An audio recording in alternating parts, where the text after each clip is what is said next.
Okay, I'm back in the head of my document inside the style tag. I've removed my fancy pound and greed. I've removed my fancy 8ID from down here. I just want to focus in this video on the CSS properties. In subsequent weeks, we'll be practicing a lot more selectors. So this is the selector area. So we'll have the ability to select tags, things with a certain ID, groups of things that are all of a certain class. And so we'll get more opportunity to practice them in a future lab. Meanwhile, let's do some things. For example, let's control the weight of the font, the size of the font, and the italics of the style of the font. So here I'm going to continue to work with my H2s and go back to what I was doing in the previous video. So you can see that the font weight has a lot of different options with it. And again, this is just memorizing. Mostly you're going to be using the words for this. It's pretty rare that you're working with a font that has that much gradation, like 100, 200, and so forth on the web. Oh shoot, I've lost my code hints. Do not fear. Hold the control key, tap the space bar, and here we are. So most of the time you're going to be using font weight bold or font weight normal to switch yourself between bold and normal. Occasionally you'll say something like inherit, which is, inherit my parents' font, but I almost never use that. Most of the time I use the words bold or normal. H2 tags by default are bold, so I'm going to unbold these by saying normal. When we get a little bit better at CSS near the end of the semester, we'll start talking about the reset style sheet and how you can import a style sheet to just kind of take off all your browser's default formatting. For now, we'll work with the browser's default formatting, knowing that H2s are normally are bold by default. So if I make them normal, here's what it looks like.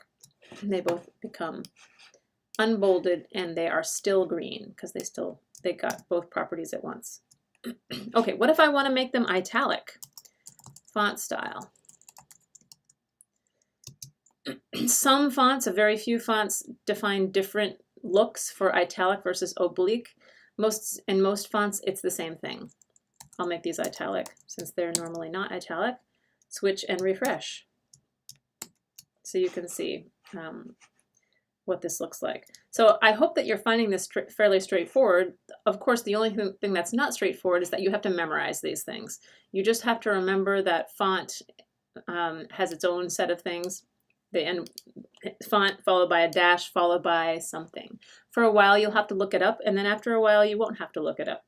An average of 3 distinct times is what it takes any human brain to memorize something. So you have to forget it 3 times on average before you remember it. So just please let's get started forgetting these things so we can remember them better.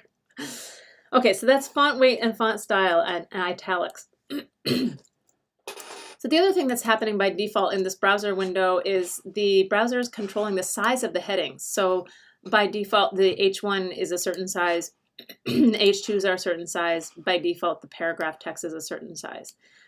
This size is by default 16px, in case you were wondering, in most browsers. So this paragraph text by default will be that. And then I often will set that on the body. So let's see that first. I like to set font sizes and families on the body because that's my default location, and then I can size things up or down from the default. So for example, I could say, overall, I want my font size to be, and now I have some options. 16 pixels is the default, so if I put this, I shouldn't see any difference, and I don't. If I wanted something slightly bigger, I could say 24px, and in a minute we're going to see something even better than putting pixel fonts, which is not my favorite thing in the world because it's hard to scale them sometimes. Refresh, and everything gets bigger. So this is why I like to do it on the body, because these things, the headings, are proportional to my body font. So they will go up and down according to my default font. More often, what you'll see inside the font size in the body area is something like control space. Oh, I'm not getting any options. Okay, that's fine. Something like medium.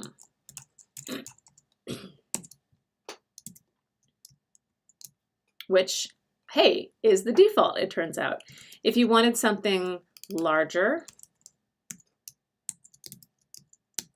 then you can get something like that. So there are some words that control the font as well. The thing that I want you to take away from this particular video is just think of a default, set it on the body, and then you can tweak the individual headings and other things individually, but you want to see as much as you can control on the body, control it there. Now, if I was not happy with, say, the size of my H1 here, and I wanted it to be a bit bigger than it was by default, then I can control that in a separate rule for just for H1. So for example, if I say, well, you know, I want it to be twice as big as my default paragraph text. Okay, I have two ways I can do that. I can say 200%.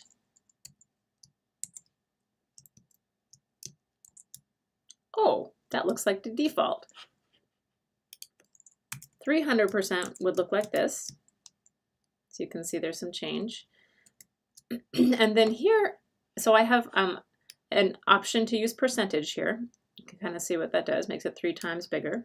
Or I can say 3EM, and if I refresh, it should not look any different. Looks the same. Same as 300%. So EM, what is an EM? Well, it is, in printing terms, the size of the letter M in the current font, the actual letter M. It's just a printing term. So this is a proportional size, which means that this is 3 times bigger than 1 EM. 1 EM is the default font size. If you find percentages more convenient to use, you can also use those. But at least you should get what this conversion is. 3 EMs is the same as 300%. So in this video, we've looked at covering some defaults in the body tag, font family and font size up here. Maybe you override the font size of a particular thing. It's a great idea to try to use proportional fonts like 3EM, or we'll put one in here so we have an example as well. Font size 1.2 EM. Ooh, let me do it the other one, 120%. Same as 1.2 EM. So for those of you who like to take notes and type into your documents, 3 EM or 300%, 120% or 1.2 EM. I can't remember what the default for H2s is. Okay, so that's a little bit smaller than the default.